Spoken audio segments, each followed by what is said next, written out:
नमस्कार। कार्यक्रम अफसरनामा में आपका बहुत बहुत स्वागत है। मैं हूं आपके साथ पीयूष पारे। अफसरनामा की इस कड़ी में आज जिस आईपीएस ऑफिसर से हम आपको मुलाकात करवाने जा रहे हैं, उनके बारे में कहा जाता है कि उनका विल पावर यानी कि उनका आत्मविश्वास ही उनकी सफलता का सबसे बड़ी जो है वो मंत्र भी है।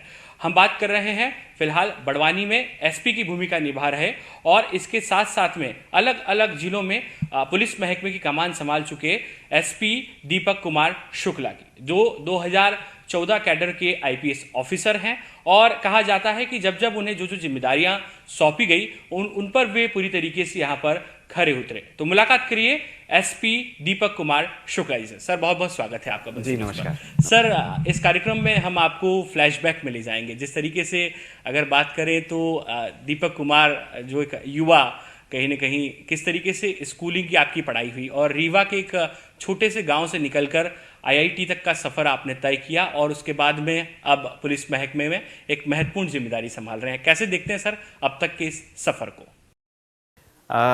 देखिए, जैसा आपने बताया कि रीवा ज़िले का मूल निवासी हूँ मैं। वहाँ हमारा एक छोटा सा गांव है। शुरुआती हम लोगों की पढ़ाई लिखाई वहीं हुई क्लास 5th तक। उसके बाद एक पास के कस्बे से हमने 12th पास किया और फिर आईआईटी की तैयारी की, उसमें सेलेक्ट हुए। आईआईटी बीएचयू से हमने बीटेक किया कंप्यूटर साइंस इंजीनियरिंग में। कुछ समय तक हमने प्राइवेट सेक्टर, कॉरपोरेट सेक्टर में काम किया और उसके बाद फिर सिविल सर्विसेज देना शुरू किया, जिसमें सबसे पहले आईआरएस में सिलेक्शन हुआ था। उसके बाद फिर इवेंचुअली आईपीएस में, जो कि मेरा गृह राज्य है मध्य प्रदेश, वहाँ पे मुझे सेवा करने का मौका मिला और तब से फिर 2014 में मेरा चयन हुआ था। 2017 से एक्टिव फील्ड ड्यूटीज़ में हम लोग अपना काम कर रहे हैं। सर कैसे देखते हैं परिवार का कितना सपोर्ट आपको रहा खास तौर पर, और मैं फैमिली बैकग्राउंड की तरफ भी आपको लेकर जाऊंगा। पिताजी क्या करते थे और किस तरीके से जब आपने एक सपना देखा कि आपको अखिल भारतीय सेवा में जाना है, तो फैमिली का किस तरीके से सपोर्ट आपको रहा सर? देखिए, मेरा ऐसा मानना है कि हम जो भी होते हैं, जो भी बनते हैं, जो भी सोचते हैं, बड़ा सोचते हैं या छोटा सोचते हैं, वो हमारे घर वाले ही उसके पीछे कहीं ना कहीं हमारा जो एक ढांचा ढालने का काम होता है, वो हमारे घर के लोग ही, हमारे माता पिता, हमारे बाबा दादी, हमारे जो अन्य संबंधी निजी रहते हैं, वो लोग ही उसको आधारभूत संरचना देते हैं। तो कहीं ना कहीं जो भी मैंने सोचा, जो भी किया, भले ही एक छोटे से गांव से चल के यहाँ तक आए, लेकिन कहीं ना कहीं उनका जो पालन पोषण था, उनका जो एक सहयोग जो मुझे मिला, जो एक कॉन्फिडेंस दिया उन्होंने कि हाँ, बड़े से बड़ा काम भी सोचा जा सकता है और किया जा सकता है, तो कहीं ना कहीं मुझे लगता है कि ढालने में उन्हीं का रोल रहा है, उन्हीं का योगदान रहा है। और मुझे ऐसा लगता है कि कहीं ना कहीं हर व्यक्तित्व जो आज हम देखते हैं, वो पीछे का जो पूरा जर्नी है उसका एक तरह से समरी होता है। तो जो भी आज आप सामने देख रहे हैं, वो पिछले 20, 25, 30 साल का जो नेट जर्नी है, उसका एक रिजल्ट मात्र हम देखते हैं और हमसे जो लोग जुड़े रहते हैं उनमें सबका कंट्रीब्यूशन कहीं ना कहीं रहता है। सर आईआईटी से बीटेक करने के बाद में आपने जॉब भी किया एज ए सॉफ्टवेयर इंजीनियर, उसके साथ में आपने जो है वो सिविल सर्विसेज की तैयारियां भी की। सर सबसे महत्वपूर्ण बात यह है कि किस तरीके से आप जब जॉब करते हैं, उसके साथ में जब कॉम्पिटिटिव एग्ज़ाम की तैयारी करते हैं, तो किस तरीके की सर खास तौर पर तैयारियां करनी पड़ती है? क्योंकि कहा जाता है कि जब आप जॉब कर रहे हैं तो आपको टाइम मैनेज करना बहुत मुश्किल होता है। वो अनुभव कैसा रहा सर? देखिए, निश्चित तौर पे टाइम मैनेजमेंट एक बड़ा चैलेंज होता है, क्योंकि हम एक जॉब में रहते हैं, हमको उसको जॉब के साथ भी अपना जस्टिफिकेशन करना रहता है, जो हमारी ड्यूटी है उसको पूरा करना रहता है, और साथ में हम जब तैयारी करते हैं। लेकिन मेरे हिसाब से ये एक अलग तरीके का चैलेंज होता है और जिसको करने में भी मज़ा आता है, क्योंकि जॉब का कंटेंट अलग रहता है, पढ़ाई का कंटेंट अलग रहता है। तो जब आप दोनों कामों में लगते हैं तो आपको ऐसा नहीं लगता कि आपने पहले कुछ कर रखा है या बहुत थकावट हो गई आपको, क्योंकि जॉब अलग काम डिमांड करती है, पढ़ाई का एक अलग रहता है। तो जब मैं ये करता था तो दोनों में मुझे एक नया काम देखने को मिलता था। और मेरा तो बहुत सिंपल क्लासिफिकेशन था, दिन में जॉब रहती थी, रात में मैं पढ़ाई करता था। जहाँ तक कॉम्पिटिटिव एग्जाम्स या इनकी बात है, तो मेरा ऐसा मानना है कि एक एवरेज स्टूडेंट को दिन में 4 से 6 घंटे से ज़्यादा पढ़ने की आवश्यकता होती नहीं। बस इसमें हाँ, रेगुलरिटी और कॉन्टिन्यूटी और जितना भी समय हम दे रहे हैं वो पूरा फोकस्ड अटेंशन अपना पढ़ाई को या काम को, जिसको भी दे रहे हैं, होना चाहिए। तो दिन में 4 से 6 घंटे की पढ़ाई एक लंबे समय में, साल 2 साल की जो पढ़ाई होती है, वो काफ़ी होती है। सर 2019 में मैं आपको लेकर जाऊंगा, जब सिंगरौली में पहली बार आपको एसपी की जिम्मेदारी मिली, किस तरीके का अनुभव रहा? फिर उसके बाद आप मंडला रहे, बड़वानी में आपने जो है वो जिम्मेदारी संभाल रहे हैं, इससे पहले छिंदवाड़ा में आपने कई महत्वपूर्ण जिम्मेदारियां संभाली। किस तरीके का सर अनुभव आपने देखा, और जो सपना आप लेकर आए थे कहीं ना कहीं अखिल भारतीय सेवा में, क्या आपको लगा सर कि इस जो है जिम्मेदारी मिलने के बाद में वही चीज़ें देखने को मिली जो आपने सोचा था, या उससे कुछ अलग परिस्थितियाँ थी सर? देखिए, एक हम लोगों के सामने कई बार प्रश्न आता है, जैसे चूंकि मैंने बताया मैंने कॉर्पोरेट में भी 5 साल काम किया है, फिर मैं शासकीय सेवा की तरफ, पब्लिक सर्विसेज की तरफ आया। तो पब्लिक सर्विसेज की तरफ अट्रैक्ट होने का सबसे बड़ा कारण रहता है कि जो एक सोसाइटी के लिए काम करना है, पब्लिक के लिए काम करना है, वो यहाँ पे नेचुरली आपका जॉब कंटेंट ही होता है। उसके लिए आपको कुछ एक्स्ट्रा नहीं करना। अगर आप अपना बेसिक ड्यूटी करते हैं, अपना जो बेसिक दायित्व आपको सौंपा गया है वो करते हैं, तो आप अपने आप पब्लिक सर्विस कर रहे हैं। ये एक बहुत बड़ा अट्रैक्शन का पॉइंट होता है। और जब मैं सर्विसेज के अंदर आया तो मुझे कहीं ना कहीं जो मैं सोच के आया था उससे बेहतर देखने को मिला। जो अपॉर्चुनिटी है, जो काम करने का स्कोप है, जितना हम लोगों की लाइफ में परिवर्तन कर सकते हैं और हमारे छोटे छोटे फैसले कितने अहम हो जाते हैं, वो मैंने देखा कि अंदर आने के बाद मुझे और ज़्यादा सेटिस्फैक्शन और ये स्कोप जितना है काम करने का, उसका अनुभव यहाँ पे मिला। जैसा कि आपने कहा, पहले सिंगरौली, मंडला और अभी बड़वानी, अलग अलग जिला, अलग अलग समय पे ज्वाइन किया मैंने। सिंगरौली जब मैं गया था तो वहाँ लोकसभा इलेक्शन था और मुख्य रूप से इलेक्शन की जिम्मेदारी दी गई थी कराने की। बड़वानी में जब आए तो उस समय त्योहारों का सीजन था, अलग अलग इशूज चल रहे थे। इसी तरह से मंडला की अपनी समस्याएं थी। तो हर जिला, हर जगह जो होती है वो एक डिफरेंट होती है, डिफरेंट प्रोफाइल होता है, डिफरेंट चुनौतियां होती हैं, और उसमें काम करने का अपना मजा होता है। सर एक और महत्वपूर्ण बात है कि अखिल भारतीय सेवा का ये जो संकल्प था, ये भाव था, क्या ये आपके अंतर मन का भाव था, या फिर आपको किसी से मोटिवेशन मिला पेरेंट्स की तरफ से, या कोई ऐसा कोई गुरु हो जिसने कहीं ना कहीं आपको मोटिवेट किया हो? इसमें देखिए, जैसा आप अभी पूछ रहे थे मेरा बैकग्राउंड फैमिली के बारे में, तो मेरे फादर नगर पालिका में ग्रुप 4 एम्प्लॉय थे, मदर हाउस वाइफ हैं, और मेरे बाबा जी खेती करते हैं। आज भी गांव में हम लोगों का खेती बाड़ी का काम है। तो शुरुआती दौर में मुख्य रूप से ऐसा था कि अपने पैरों पे खड़े होना है, फाइनेंशियली इंडिपेंडेंट होना है, जिसको लेके बीटेक की पढ़ाई पूरी की और फिर कॉर्पोरेट सेक्टर में जॉब ज्वाइन की। जब एक बार वो गोल पूरा हो गया तो ये था कि अब हमको लाइफ में आगे किस दिशा में जाना है, किस चीज़ में अपना जीवन का जो हमारा 30-40 साल है उसको समर्पित करना है। उसके बाद फिर ये चीज़ आई कि सिविल सर्विसेज ज्वाइन करना सबसे उपयुक्त ऑप्शन होगा यहाँ से आगे, क्योंकि जॉब सिक्योरिटी और फाइनेंशियल फ्रीडम मिल चुकी थी। तो उसके बाद फिर मैंने सिविल सर्विसेज की तरफ रुख किया। जी सर, आगे बढ़ेंगे, और अगर बात करें तो जिस तरीके से पुलिस का जो जॉब रहता है काफ़ी चैलेंजिंग इसे कहा जाता है, और किस तरीके से सर आप देखते हैं पुलिस की सेवा में आप जब आए तो जो ध्येय वाक्य है कि देशभक्ति और जन सेवा, उसकी सार्थकता को कहीं ना कहीं आप आगे बढ़ा पा रहे हैं, और किस तरीके से जब कहा जाता है कि कोई मदद के लिए आता है तो कैसे आपको लगता है कि जो है वो पुलिस का जो कर्तव्य है उसकी मदद के लिए कहीं ना कहीं आपको प्रेरणा मिलती है? देखिए, मैं हमेशा अपने वक्तव्यों में बोलता हूँ कि पुलिस शासन का ऐसा विभाग है जो कहीं ना कहीं सबसे ज़्यादा काम करता है। ये बात किसी से छिपी नहीं है। हमारे जनप्रतिनिधि हों, मीडिया के साथी हों, समाज के लोग हों, हमारे पास रिसोर्सेज की काफ़ी सीमित उपलब्धता रहती है और उसमें हम बहुत सारे चैलेंजेस पूरे करते हैं। तो हमारा एक पुलिसकर्मी जो औसत होता है वो बहुत मेहनत करता है और किसी भी और से ज़्यादा काम करके दिखाता है। निश्चित तौर पे जैसे जैसे समाज में परिवर्तन हुआ है, लोगों में परिवर्तन हुआ है, उनमें जागरूकता आई है, उनकी अपेक्षाएं भी बहुत ज़्यादा बढ़ी हैं। और पुलिस एक ऐसा महकमा है शासन का जो कि फ्रंट फुट पे रहता है, हमेशा पब्लिक की नज़र में रहता है।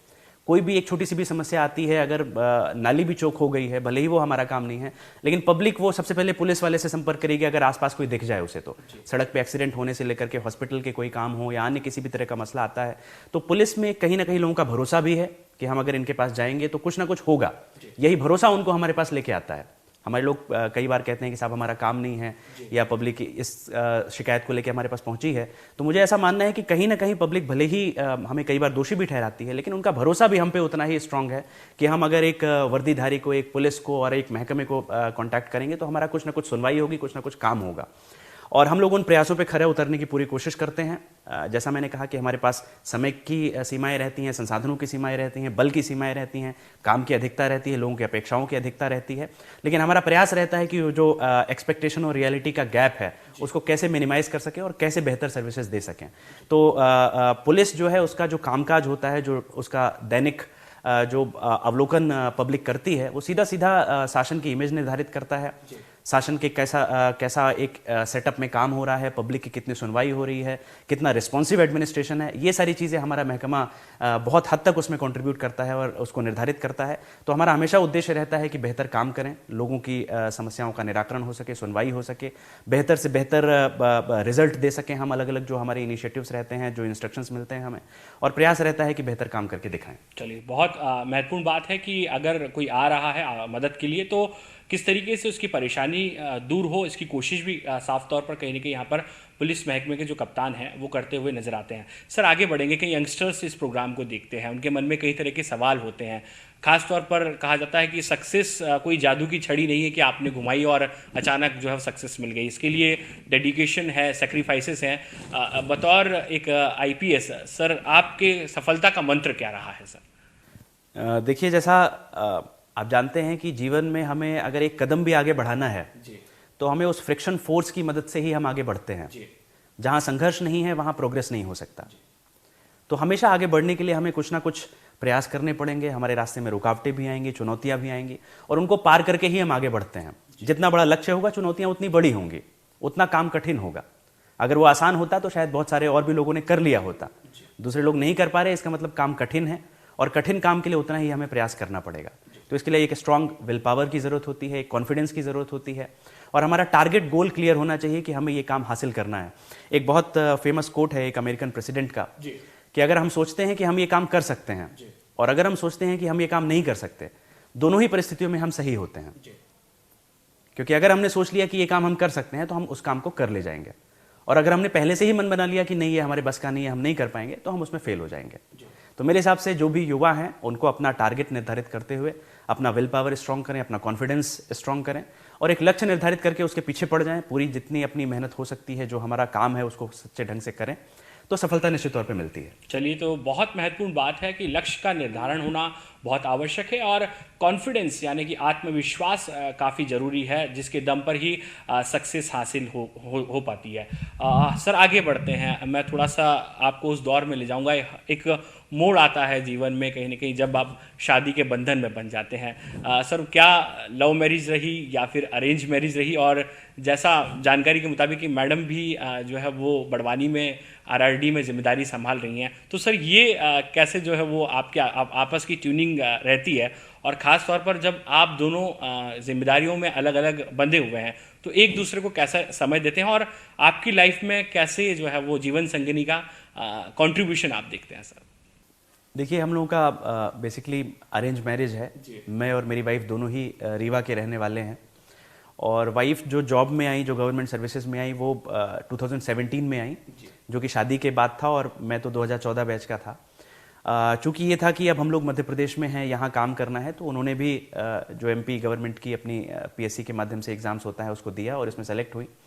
यहाँ पे हम लोग अपना अपना काम करते हैं, जैसा कि जो जिम्मेदारियां रहती हैं, और जो शेष समय होता है वो फैमिली के साथ हम लोग अपना, खासतौर से शाम का समय जो होता है वो बिताते हैं। एक छोटा सा 1.5 साल का बच्चा भी है, जो हमारा एक मोड ऑफ कनेक्शन भी है और मोड ऑफ एंटरटेनमेंट भी रहता है जब हम लोग घर पे रहते हैं। तो प्रयास रहता है कि कैसे अपना एक प्रोफेशनल जो काम है और एक जो पर्सनल लाइफ है उसके बीच में बैलेंस स्थापित किया जाए। और मुझे लगता है कि कहीं ना कहीं जैसे हम लोगों का तो जो जॉब है वो 24 घंटे हमारा अटेंशन डिमांड करता है, एक्टिविटी डिमांड करता है, अलर्टनेस डिमांड करता है कि रात के 2 बजे भी कुछ ऐसा आता है। लेकिन काम के साथ साथ पर्सनल को भी हम आराम से मैनेज कर पाते हैं, ऐसा कोई इतने दिक्कत की बात नहीं होती।